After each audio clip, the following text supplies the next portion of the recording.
Hello and welcome to day 35 for our journey to read the Bible every day for 1 year in chronological order. Today we are going to read Exodus 16 to 18. Exodus 16. God sends quail and manna. And they took their journey from Elim, and all the congregation of the children of Israel came unto the wilderness of Sin, which is between Elim and Sinai, on the 15th day of the second month after their departing out of the land of Egypt. And the whole congregation of the children of Israel murmured against Moses and Aaron in the wilderness. And the children of Israel said unto them, Would to God we had died by the hand of the Lord in the land of Egypt, when we sat by the flesh pots, and when we did eat bread to the full, for ye have brought us forth into this wilderness, to kill this whole assembly with hunger? Then said the Lord unto Moses, Behold, I will rain bread from heaven for you, and the people shall go out and gather a certain rate every day, that I may prove them whether they will walk in my law or no. And it shall come to pass that on the 6th day they shall prepare that which they bring in, and it shall be twice as much as they gather daily. And Moses and Aaron said unto all the children of Israel, At even then ye shall know that the Lord hath brought you out from the land of Egypt. And in the morning then ye shall see the glory of the Lord, for that he heareth your murmurings against the Lord. And what are we, that ye murmur against us? And Moses said, This shall be when the Lord shall give you in the evening flesh to eat, and in the morning bread to the full, for that the Lord heareth your murmurings which ye murmur against him. And what are we? Your murmurings are not against us, but against the Lord. And Moses spake unto Aaron, Say unto all the congregation of the children of Israel, Come near before the Lord, for he hath heard your murmurings. And it came to pass, as Aaron spake unto the whole congregation of the children of Israel, that they looked toward the wilderness, and, behold, the glory of the Lord appeared in a cloud. And the Lord spake unto Moses, saying, I have heard the murmurings of the children of Israel. Speak unto them, saying, At even ye shall eat flesh, and in the morning ye shall be filled with bread, and ye shall know that I am the Lord your God. And it came to pass that at even the quails came up and covered the camp, and in the morning the dew lay round about the host. And when the dew that lay was gone up, behold, upon the face of the wilderness there lay a small round thing, as small as the hoar frost on the ground. And when the children of Israel saw it, they said one to another, It is manna, for they wist not what it was. And Moses said unto them, This is the bread which the Lord hath given to you to eat. This is the thing which the Lord hath commanded. Gather of it every man according to his eating, an omer for every man according to the number of your persons. Take ye every man for them which are in his tents.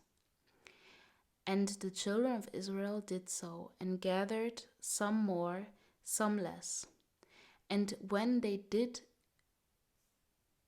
mete it with an omer, he that gathered much had nothing over, and that gathered little had no lack.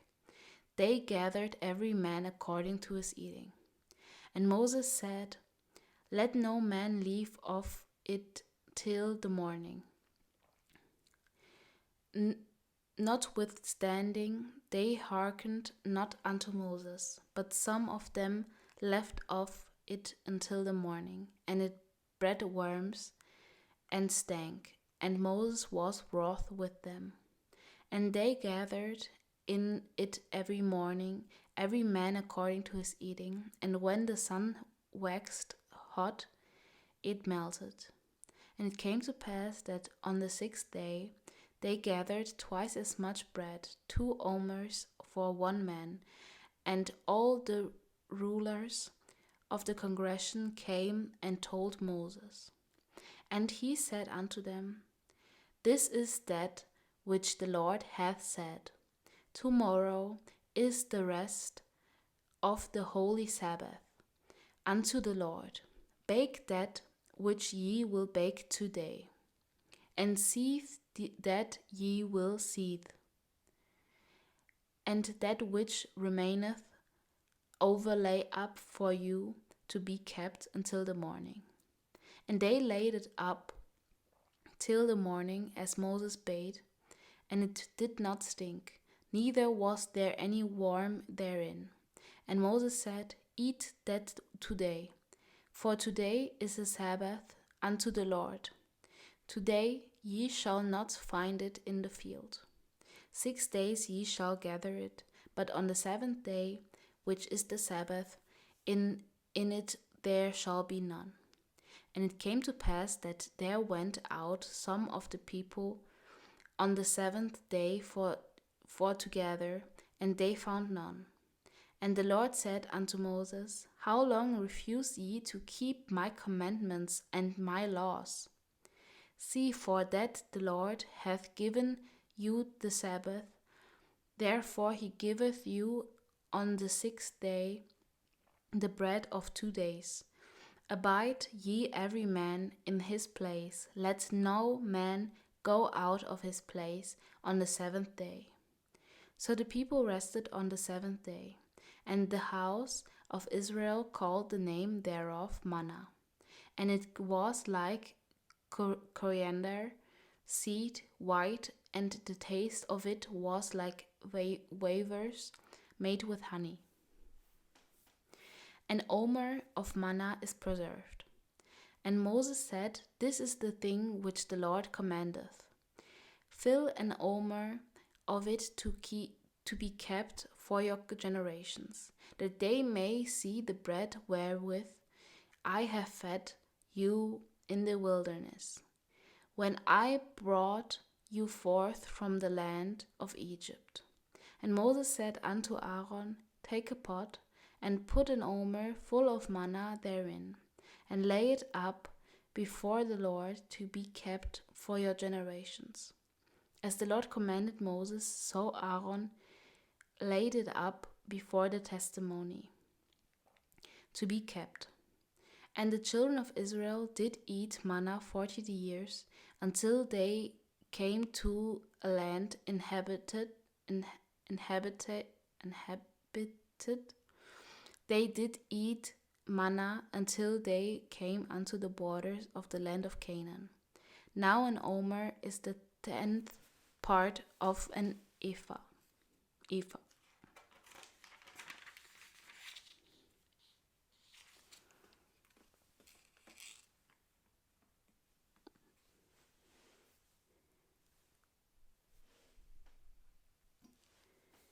Exodus 17. The people murmur for water at Rephidim.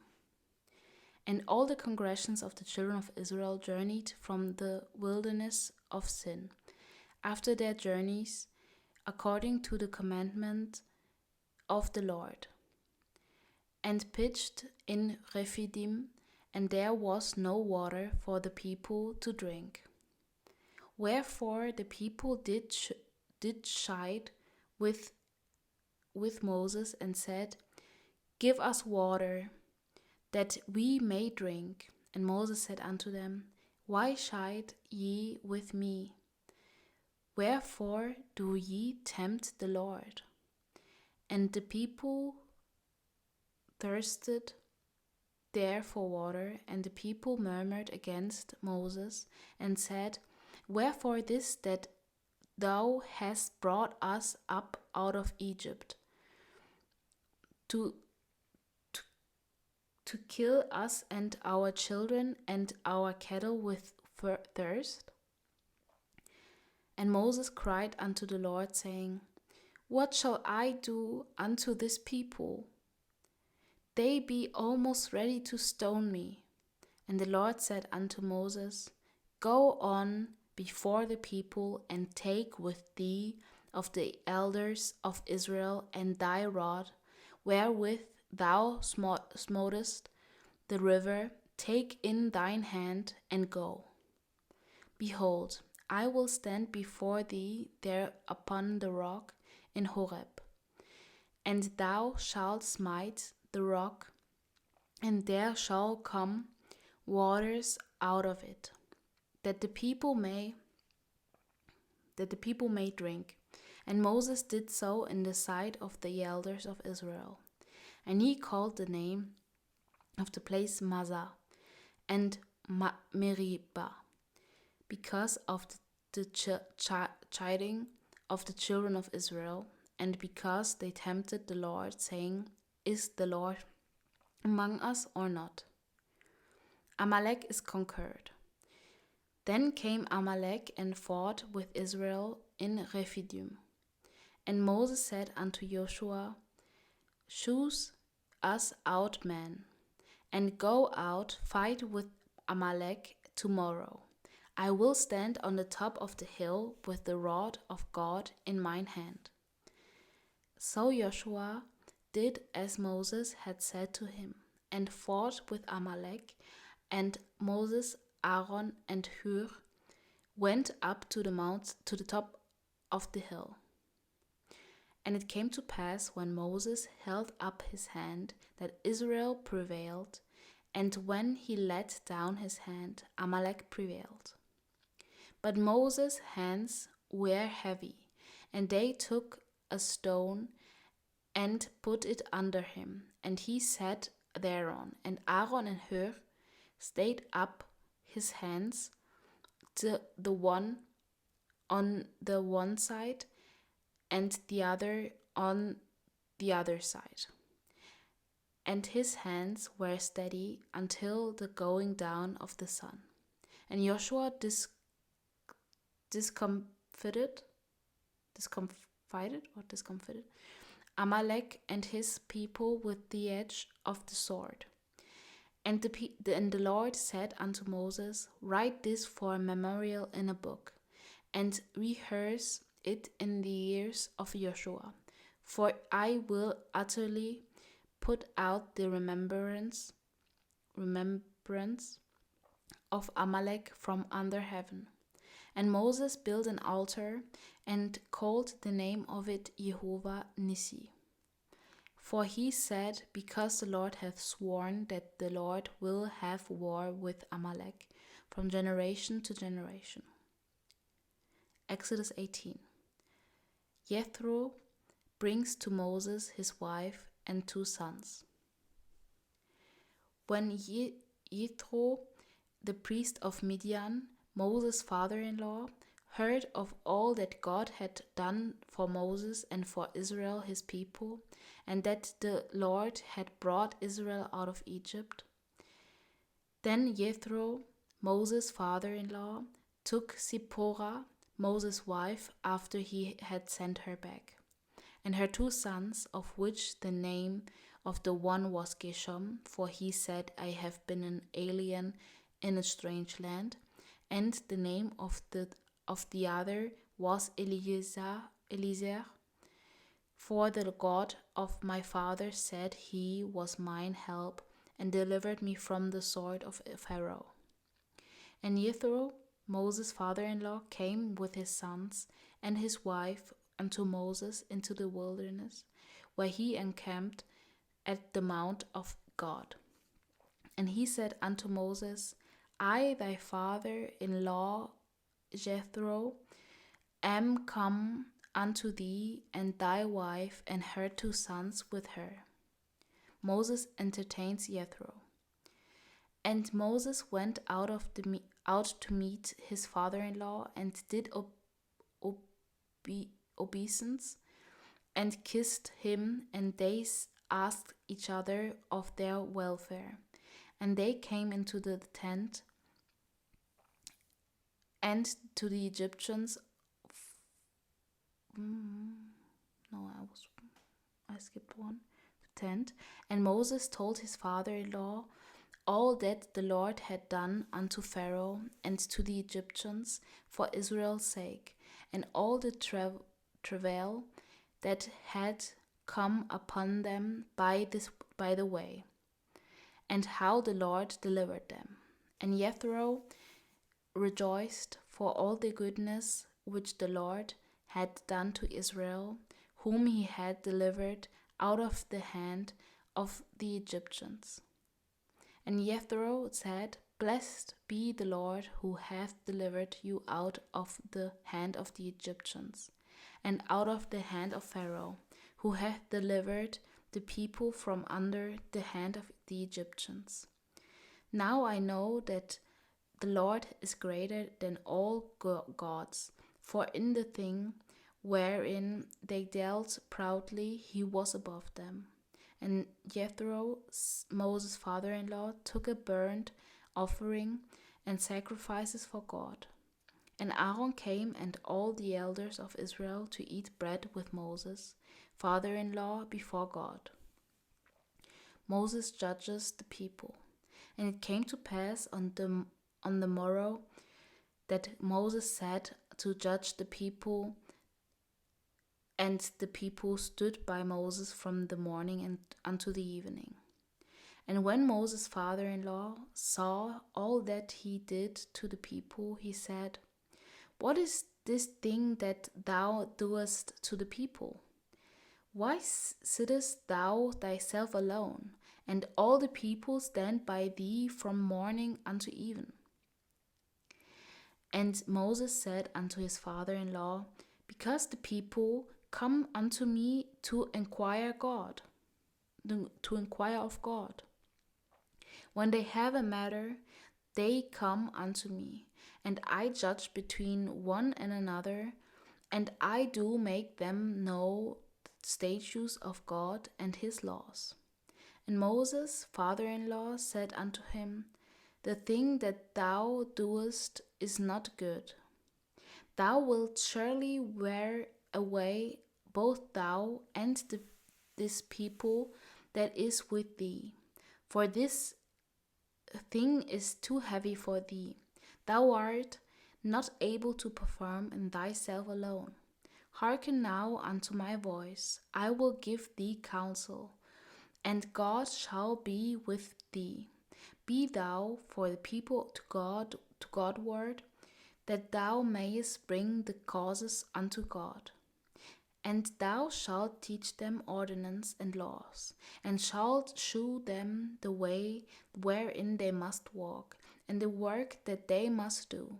Moreover, thou shalt provide out of all the people able men, such as fear God, men of truth, hating covetousness,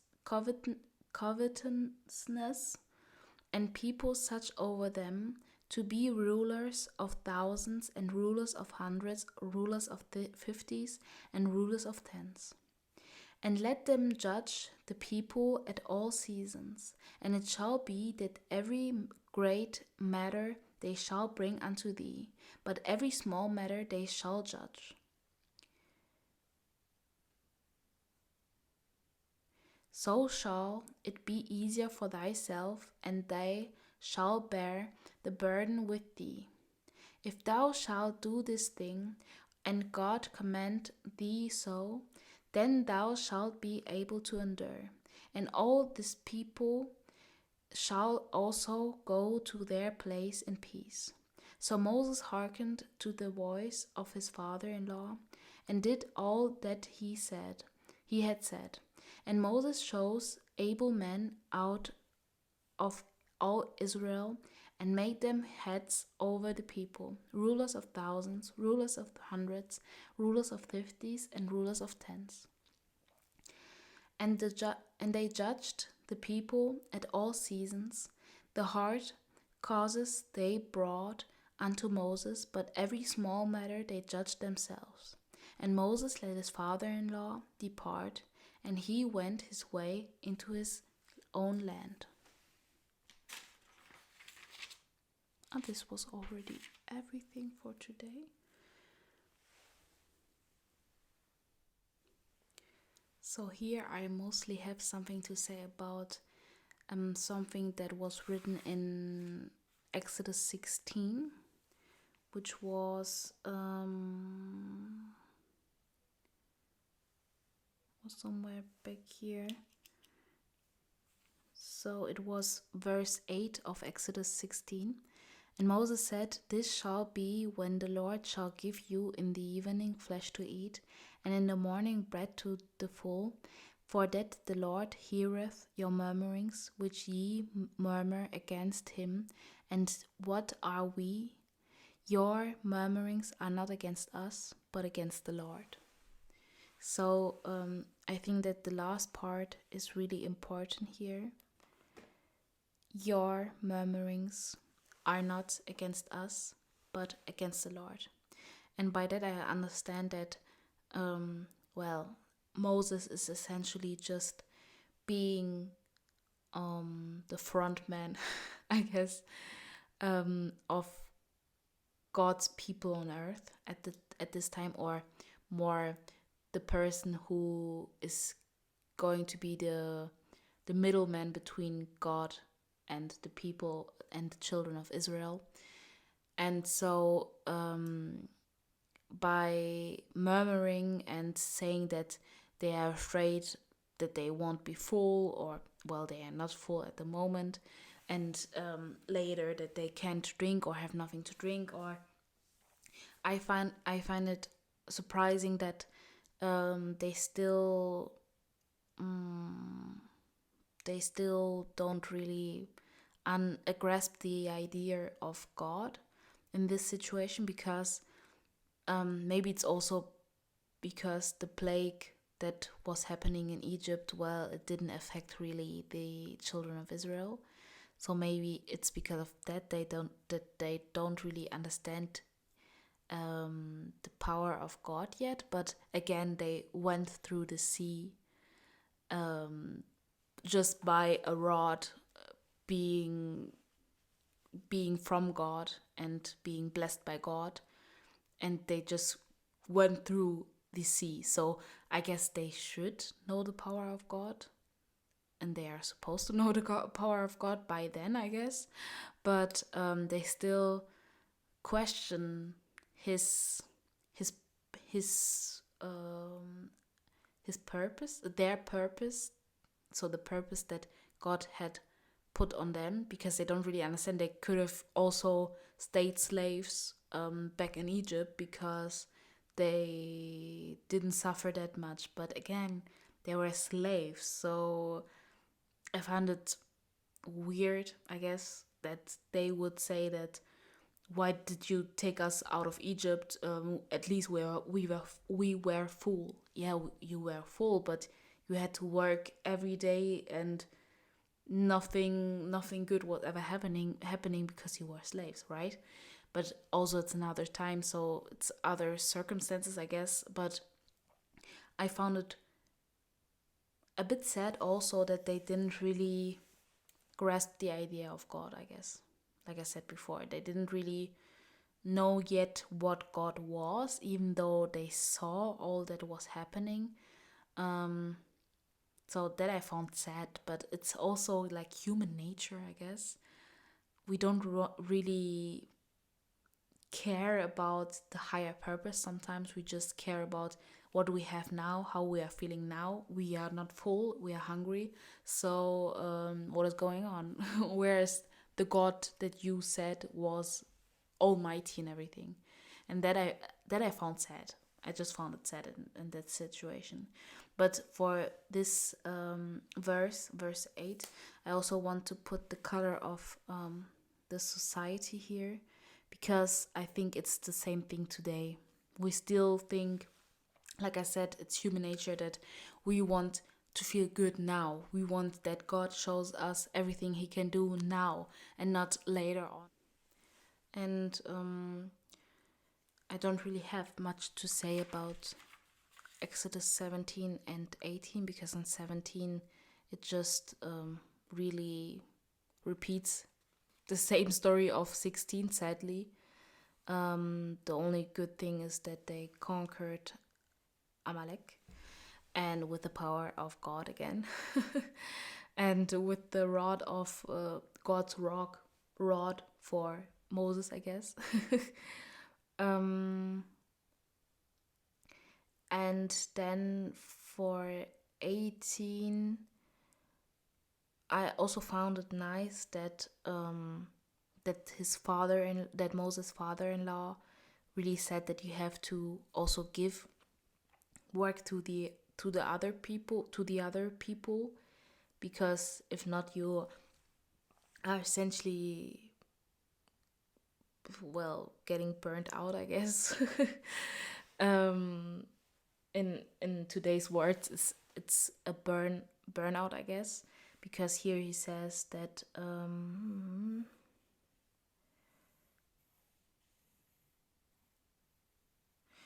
the thing that thou doest is not good. Thou wilt surely wear away both thou and this people that is with thee. So here he's essentially saying you're getting burned out when you are not sharing the work you have to do, I guess. And so we can see that even in the Bible there are such things as burnouts, because people work too much. and and yeah, I think that was all for today. I hope that I see you tomorrow, and till then I wish you a great day, evening or night, and bye.